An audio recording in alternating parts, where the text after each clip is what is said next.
Hi, my name is Josh. I'm from Xbox Live, and this is Josh from Xbox Live, and today I have a question for you. What is your favorite depiction of magic in media? And no, I don't mean illusions, stage magic. I mean magic, that mysterious, otherworldly force. Now, this isn't a rhetorical question. I really want to hear your answers. But for me, the greatest depiction of magic ever comes from this scene in the film Hook. What's the deal? Where's the real food? If you can't imagine yourself being Peter Pan, you won't be Peter Pan, so eat up! Now, the reason I love this scene so much is not only because it's the turning point in the protagonist's arc, but it's also the full expression of a unique magic system. Magic in the Peter Pan universe comes down to one thing. Play! Play! Play. It's the childish power of imagination imbued with whimsy and happiness and joy. That was a great game. That's why you need a happy thought in order to fly.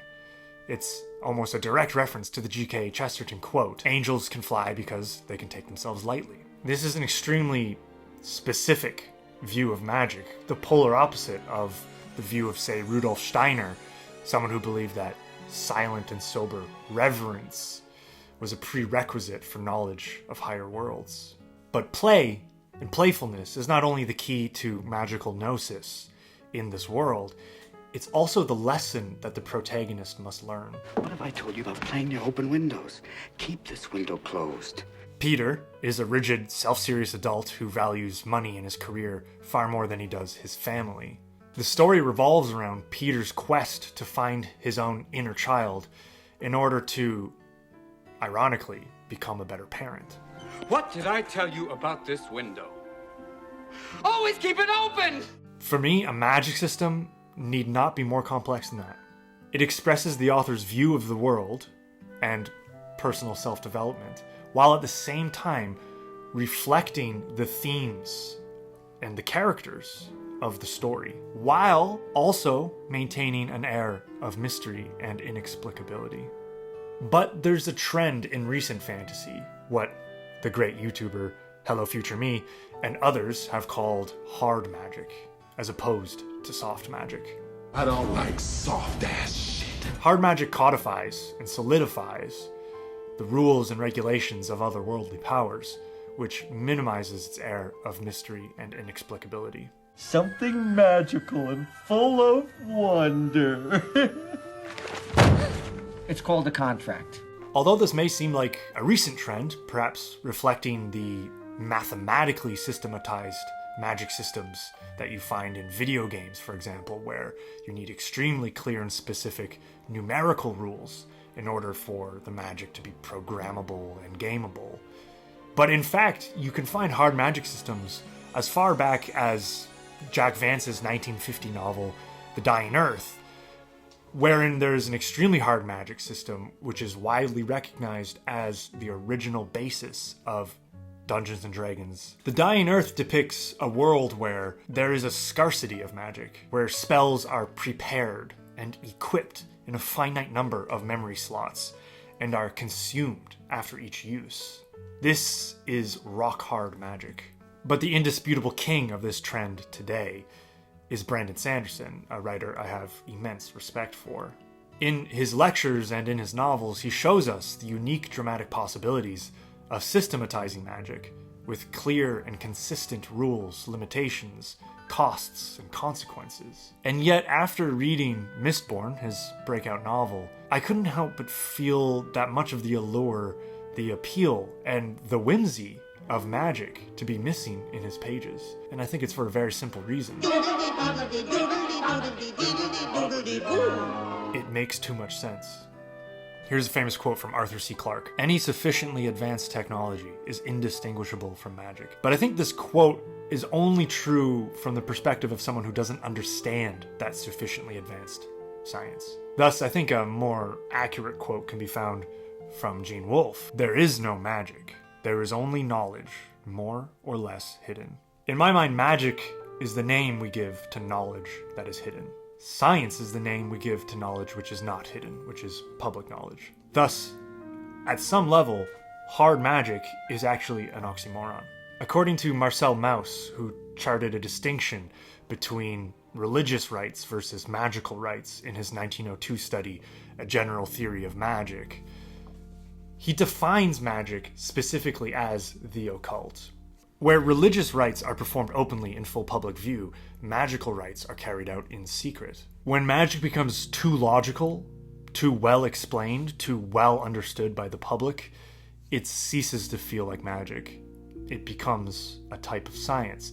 An imaginary science, no doubt, but a science nonetheless. The metallic arts, which is the name for the magic system in the Mistborn novels, can be fully captured in charts that explain the potentials of each of the metals and how they interact with each other. To me, this is no longer a magic system.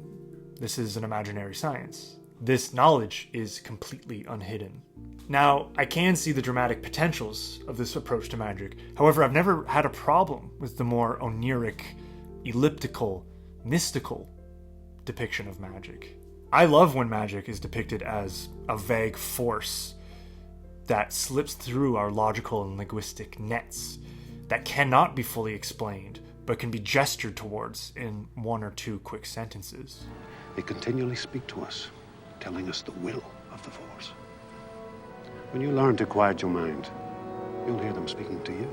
However, I think that the hard versus soft magic distinction is potentially a false dichotomy, trapping our imaginations in a linear spectrum between the nebulous and the pedantic. The creativity of the fantasist should go beyond this polarity. A fantasist need not create a totalizing almanac of rules and regulations for a new and yet perfectly understood power. For many of us, this seems a daunting task. Creating a hard magic system feels a lot like reinventing the wheel. Except, magic is actually older than the wheel. The very oldest archaeological evidence ever found of the human race are shamanic relics, cave paintings, staffs, altars, burial shrines, some as old as 75,000 years. What makes us human, as distinct from the apes, is this will to magic. It's an impulse towards the ineffable. The whole human story can be seen as a journey towards deeper confluence with and deeper understanding of immaterial forces. Thus, the fantasist need not start from scratch. You have thousands and thousands of years of magical theory and practice to draw from. What the fantasist really needs to create is not a new type of magic, but a new lens on magic, a new way of framing magic that relates to the themes and character arcs of their story. In this sense, fantasists are shamans. They are explorers who venture into the unknown and bring back a perspective upon it. They are not creating in a vacuum. They owe a great debt to their forebears. Thus, what follows is a taxonomy of 7 ways that magic has been conceived by our forebears. Number 1, magic as spiritual materialism. The indisputable king of this approach is Russian director Andrei Tarkovsky, whose work slips into dream, memory, imagination, and ritual, whether pagan or Christian, swimming in the waters of the unconscious. Tarkovsky was a religious man, and his films flirt with the idea of miracles, but they always, with very few exceptions, couch these miracles in an inescapably material reality. Yes, it's unlikely that a squirt of milk happened to come down the stream at the very moment that someone died in that stream, but it is a squirt of milk. It's not a spirit, it's something material. Another example can be found in the film Children of Men, a film that has no explicit magic anywhere in it, and yet has this remarkable scene that depicts the power of prayer. Miriam, I'm all wet. The water's broke. The baby's coming. Shit. All right, sweetheart. All right, sweetheart. Everything is fine. Breathe. Just breathe it out. That's it. Tomorrow you'll be safe. You'll be out. Tomorrow.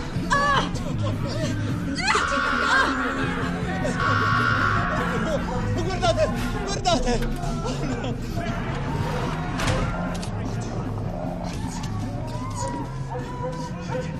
Look up, you piece of shit.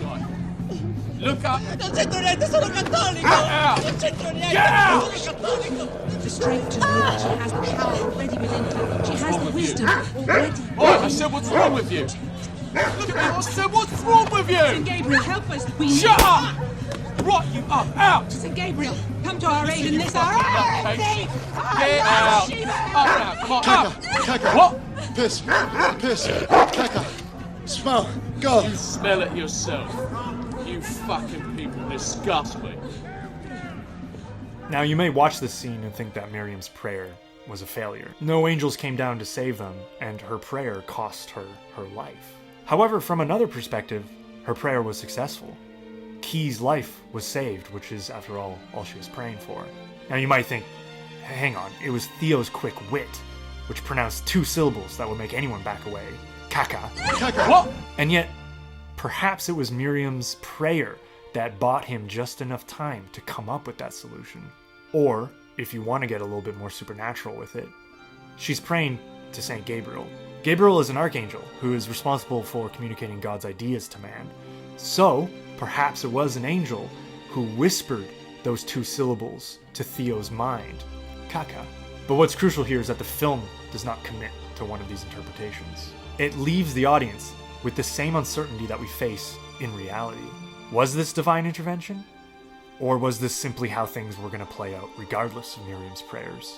This is a view of magic as something which may or may not exist, at all times clinging to a plausible deniability that results in a question posed directly to the audience, whether or not our real world is already magical. A question whether magic lies inside of nature and not beyond it. Every electron is the yawning mouth of a wormhole that leads to quadrillions of higher dimensional universes that are completely beyond rational apprehension. Matter is not lacking in magic. Matter is magic. Number 2, magic as invisible force. This approach posits magic as a universal force that lies beyond nature, at least nature the way our material sciences conceive of it. For if such a force did exist, it would be a part of nature, perhaps the upper crust of it. In this conception of magic, magic is to nature what thought is to the physical brain. Thus, this approach to magic purports a connection between thought or willpower and a material effect on the world. You have to let it all go, Neo. Fear, doubt, and disbelief. But crucially, this type of magic does not exist in itself. It only manifests through process, through action, through the changes it makes upon nature. Here, magic is a verb, not a noun. Magic is not something you can take a picture of. It's something which unfolds through time. It's becoming, not being. Number 3, magic as concrete abstract. This is possibly the most common depiction of magic in our media today. This approach suggests that magic is a thing, an element, a power, a force, something which can be made manifest in the world, usually visually. It's a noun and not just a verb. It's sometimes depicted as a spectral, glowing, swirling goop, or a kind of geometric anomaly. Sometimes it manifests as something a bit more figurative, like a fireball or a burst of lightning.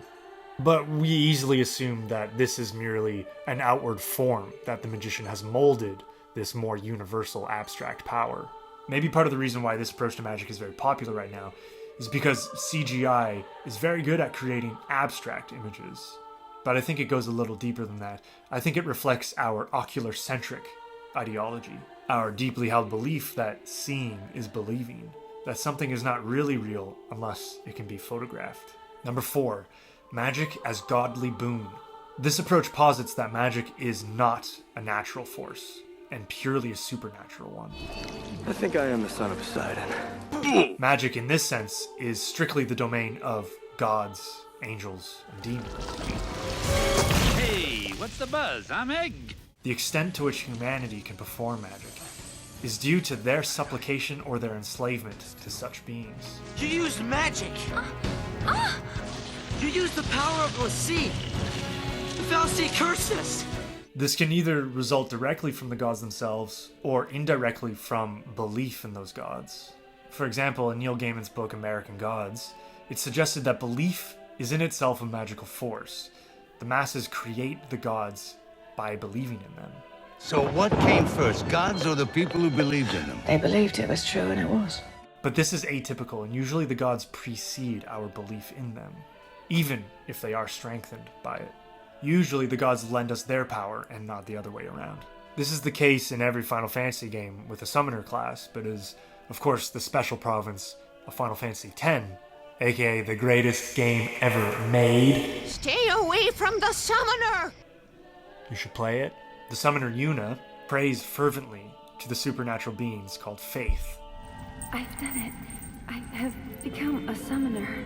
Until her prayers build a spiritual connection between her and the Faith, who lend her their powers, beings called Aeons. Hello. I must thank you for the Aeon.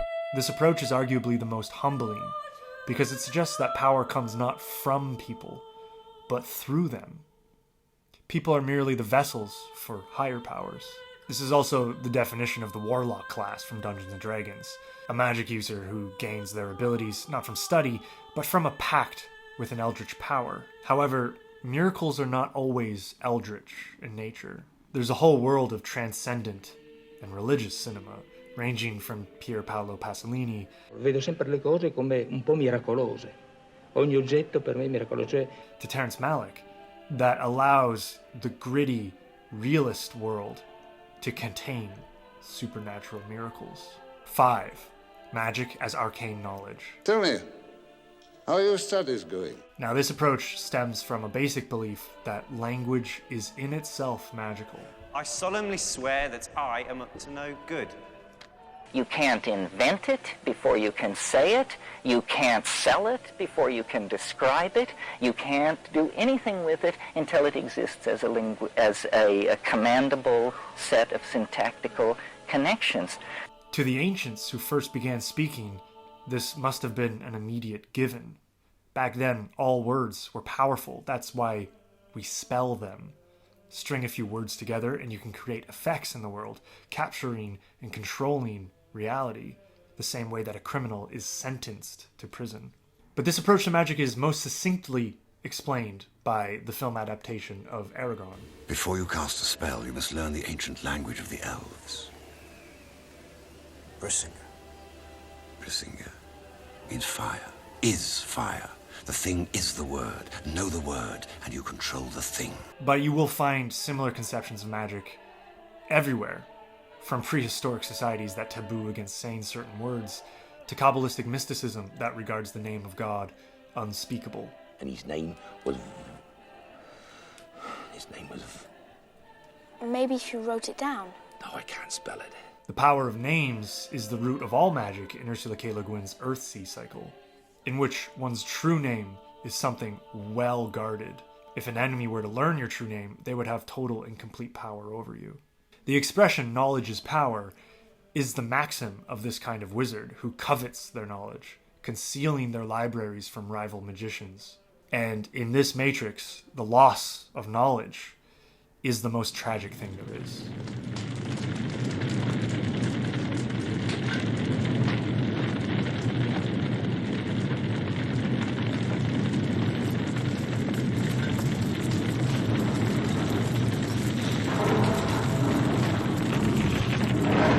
This approach may lend itself to hard magic systems, where the writer expounds richly detailed imaginary lexicons, phrases, grimoires, treatises, cookbooks, and textbooks, but it can just as easily veer towards soft magic. In the wonderful book The Name of the Wind, which has multiple magic systems coexisting, naming magic is by far the softest and most mysterious.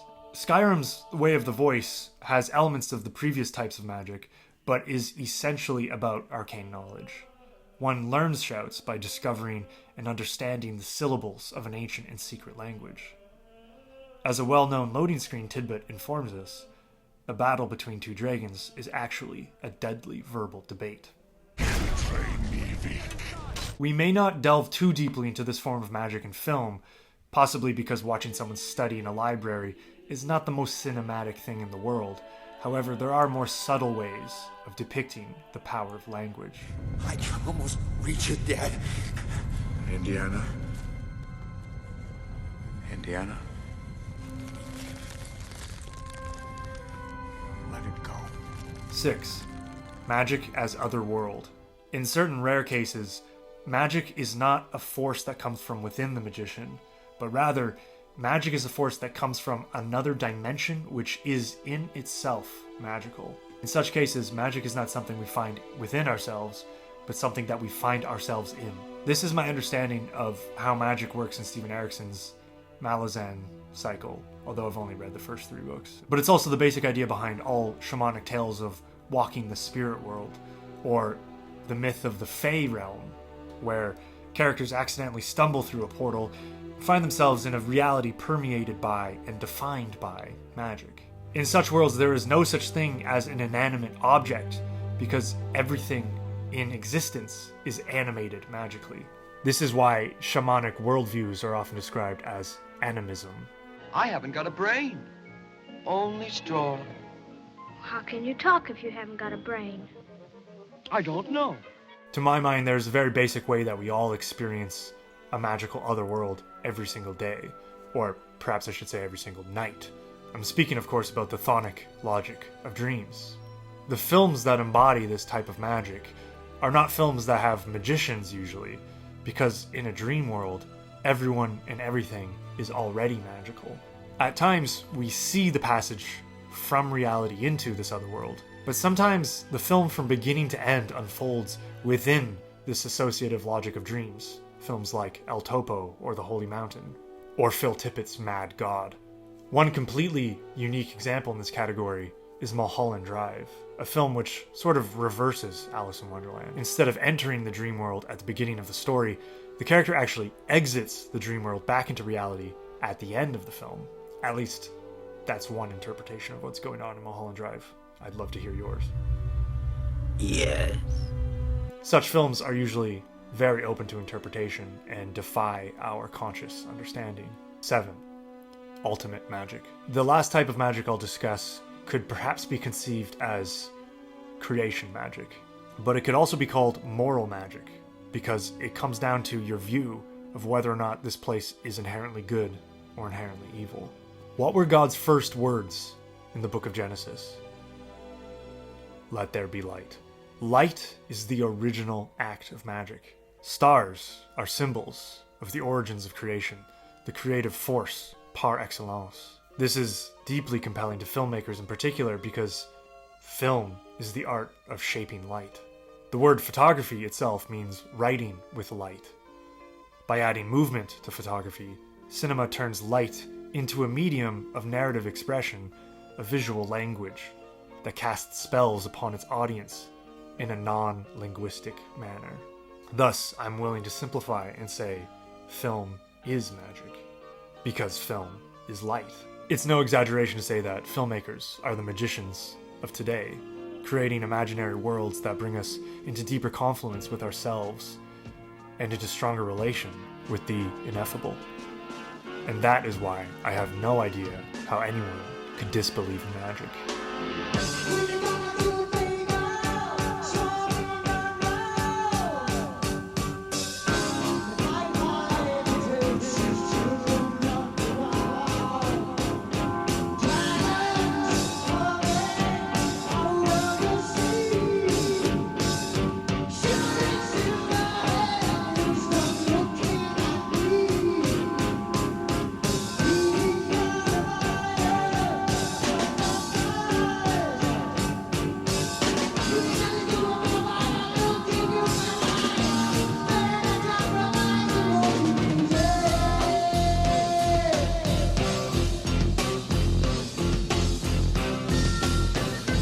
One story. The oldest. Time. Light versus dark. Well, it seems to me that the dark has a lot more territory.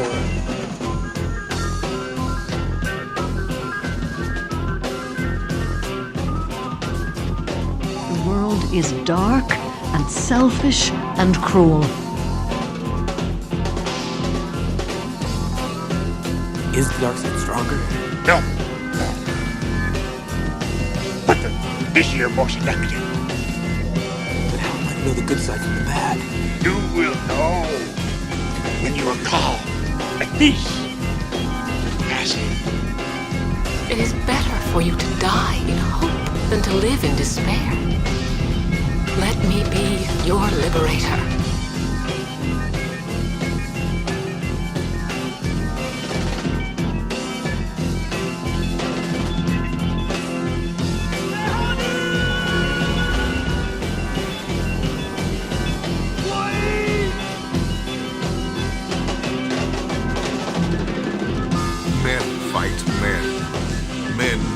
Beasts. There can be no end to such conflict.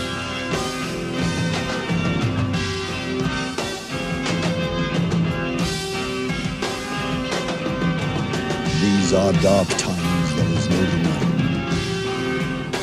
Our world has perhaps faced no greater threat than it does today. You've been trying to tell me that death isn't the end. Don't back out on me. Now that I finally believe.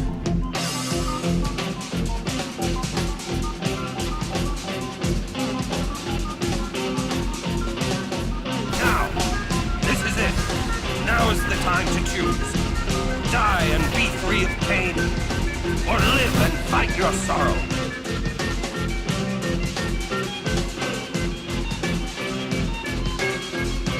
The time has come.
Joins the ocean as a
fog.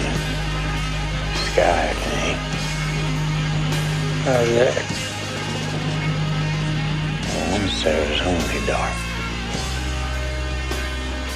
You ask any lights, wasn't it?